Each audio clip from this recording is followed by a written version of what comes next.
Welcome to episode 1 of The View on Outbound, powered by OutboundView. My name is James Bodden. I'm a director here at OutboundView, and our mission, our goal, is to help the sales community crack the code on outbound sales. And this show, The View on Outbound, is going to be all about interviewing everybody but salespeople. We're going to be talking to the folks that are on the receiving end of all of this cold outreach, all of this outbound strategy that we love to talk about as salespeople. We're going to get the point of view from the folks on the receiving end of it, how they feel about all this cold outreach, what works, what doesn't work, and how they are working with their teams to solve for outbound. So with that, I am extremely honored to have our first guest, Nick Stagge. He is the CMO at Wooley, and he's come here to share his view on outbound. Nick, thank you so much for joining us. Oh, thank you. Thanks, man. I'm excited to be here. I'm honored to be your first guest. Hey, well, I'm going to set a low bar so everyone else can come in and just smash it. Yeah, well, I think, one thing you learn in outbound sales is that proper expectation setting is key. Yeah. So thank you for that. This is perfect. I do my best. Well, hey, Nick, let's get right into this. You're the CMO at Wooley. Everybody knows you're the budget holder at your company, right? You're a target for outbound outreach. Just at a high level, what's your view on this outreach? Is it bombarding you? Is it a pain in the ass? Is it something you send right to the junk email box? What's your view on the volume of outreach that you get at this point? The volume is overwhelming, and it's across every channel, which adds to that kind of feeling of being buried. There's not a day go by that I don't have many emails hit my work email, my personal email, where I'm receiving in-mails on LinkedIn or direct message tweets from people. It's constant, and it's like everywhere you turn, you're kind of getting hit, and it really just, it can take a toll. Yeah, well, and I think that is absolutely why we want to have these conversations with folks like you, because let's just call it what it is. It's a crowded, super noisy place to operate. There's no bones about it. So inside all of that outreach, feeling bombarded, what cuts through that and actually works? What type of outreach, what type of approach, what channel works for you where you're going to say, okay, this looks interesting, I'll take a meeting, or I want to at least respond and learn more. What does that look like for you? Sometimes it's just total random luck. Like, holy crap, we were thinking about this problem, and this interruptive email hit my inbox, and it addresses the problem. Let's explore it. But that's less than 1% of the time that ever actually happens. Interesting. I think the things that work the best are when they're personal. And I'm not talking about personalization. Like, I think that it's so funny. We talk about personalization. All we're doing is dropping a token in with a name. There's nothing personal about that. We all know that it's just some program running a token. Especially CMOs, right? Of all people. We know. We're like, hey, name. Oh, okay. We work with companies like Wooley. It's just a bad game of what, and now I can't remember, but you fill in the blanks, right? Yeah, like Mad Lib.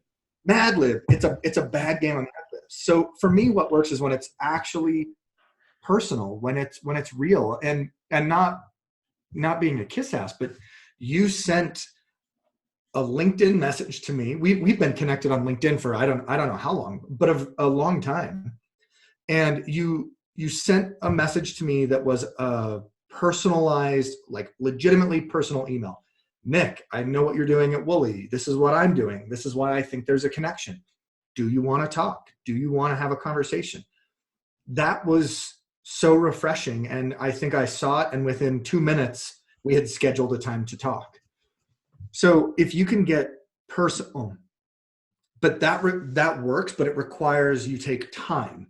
And so often in the outbound motion, it's just about playing the numbers game and just cranking through it. Okay, my conversion rate is X% with 100. How do I quickly get to 1,000 to increase my baseline? Mm-hmm. And for me, on the receiving end, you feel that. No, wow, I'm seeing 8 emails from the same cat like over 8 days.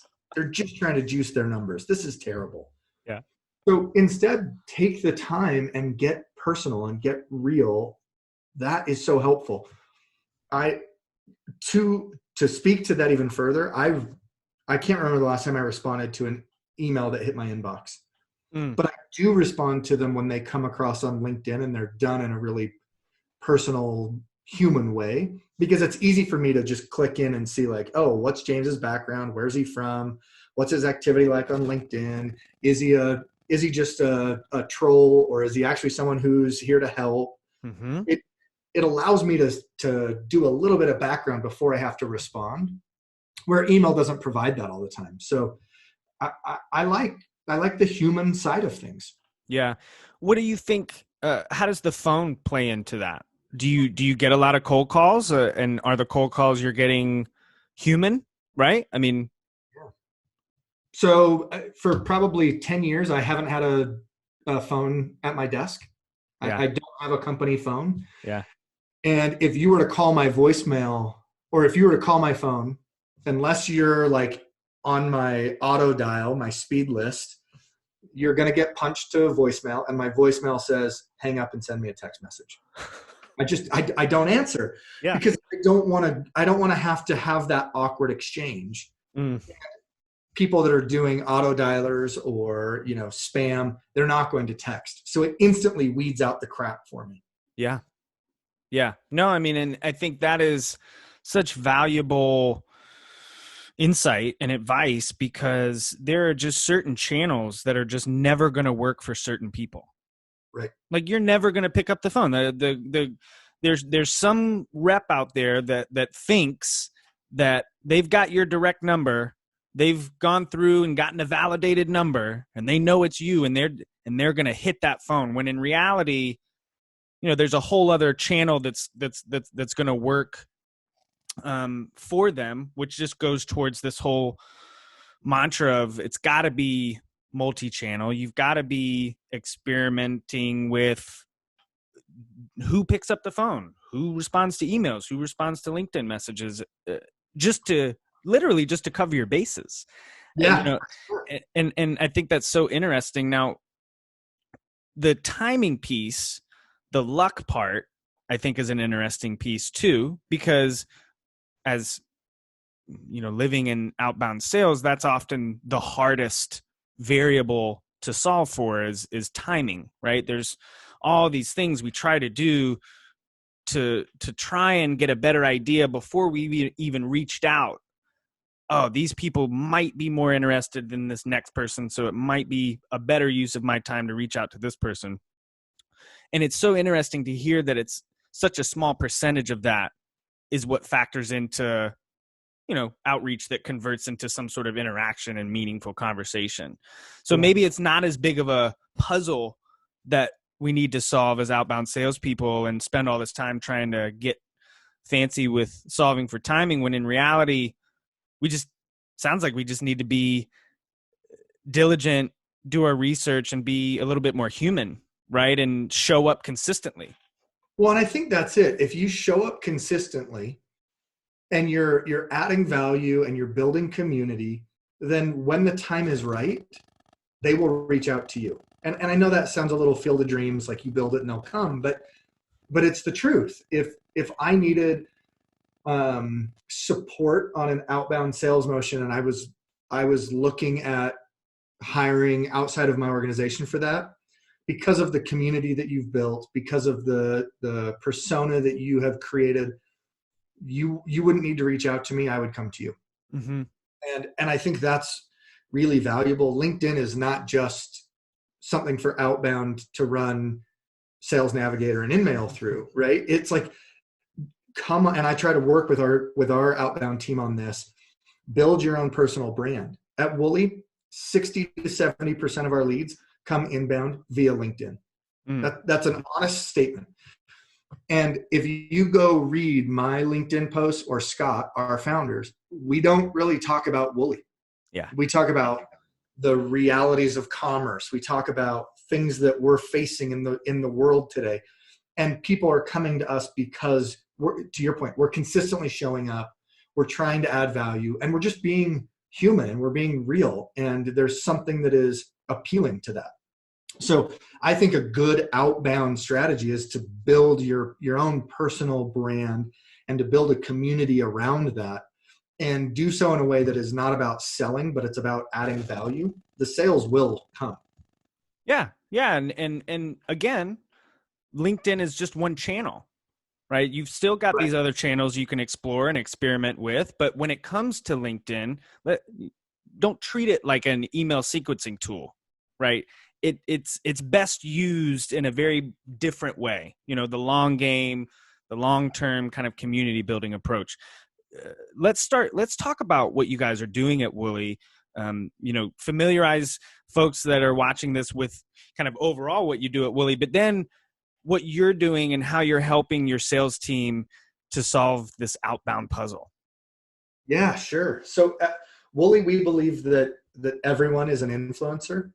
We don't focus on people that have 1 million followers or are Insta famous, but we recognize that when I have a question about the next set of skis I'm going to buy, I ask my best friend, John Hunter, because he skis every single day in the winter. He's great up there, and he's going to shoot me straight, right? He has like 300 followers on Instagram. It doesn't matter. So we help brands put digital rails around word of mouth marketing. We help them find, activate, and measure the impact of John Hunter recommending a set of skis to me. So we're helping some really big brands win in big ways through what we're calling customer commerce. Two customers just talking to one another about products that they should buy, and it converts at a high rate. And in fact, it represents like 50% of every sale in the US. Wow. Yeah, it's pretty wild. So it's been a fun thing to try to build and crack. And as we're getting our outbound motion, as a marketer, I'm taking the exact same approach as you. I'm trying to spend as much time as I can with my sales team and connecting with them. In fact, this year, I requested that I carry a small quota. So I actually do outbound. I try to close deals, right? And I can say I've had a fairly successful quarter, but it's not like, my quota is not huge. I'm not grinding every single day like a SDR or an account executive is, but I'm going through the motion, and that gives me context both as a buyer and as a seller. And I think that's really important. We're constantly sharing outbound strategies that people are sending to us and they're using to try to close us. And then we're saying, what do we like? What do we not like? And how do we learn from that experience and go test our own ways? And we're trying cold calling. We're trying nurture emails. We're running LinkedIn. We're on Twitter. We're doing events. We've built our own Slack community of prospects to bring them together and have them talk about customer commerce and where they're at. It's amazing how much we found out about prospects who are just like openly sharing their problems in a shared Slack community. So we're testing a ton of things, and for every 10 things you test, you probably fail at 9.5 of them. But the core common denominator behind everything we're testing is, how do we stay real? How do we make sure that we are human and we are adding value, and we're not just playing the numbers game, but we're playing a quality game? Wow. Well, I think a lot of that, but hopefully that gets your question. Absolutely. And I think perk up chief marketing officers and marketing leaders and sales leaders that this approach is powerful when you have that mentality, when your CMO is willing to carry a quota just to make sure that you are close to what's going on and can have conversations that are meaningful. I think that's really powerful, and I love your approach to that. It makes me happy that's going on, because I know that the outreach that comes out of that is going to level up the sales profession as a whole. And I just love the way that you guys think about it internally there. So it's fantastic, man. I certainly hope it does. It's helping the marketing side too. And going through this process, truthfully, I don't think there's a harder job in a B2B company than being an SDR. Like, it is emotionally, physically exhausting, and it's challenging. And I got a lot of props to people that fight through it and are looking for the best way to make it happen. And there's no silver bullet. Every company and every SDR are going to be slightly different, but you just keep hustling. And I think as long as the common ground is be human and be real, I think you win. Well, fantastic advice. And I think what you're giving through your insight here to those SDRs is invaluable, because I know it was a game changer for me when I was able to sit down with the CMO and the marketing directors and the buyers at my own company and have these types of conversations. So Nick, thank you so much for being our first guest on the first episode of the View on Outbound, powered by OutboundView. I'm going to put all of the links to how folks can connect with you in the post that I put up here on LinkedIn, and make sure that folks can follow along on your journey. And with that, I'm going to wrap up episode 1 of the View on Outbound. Speak to you guys soon.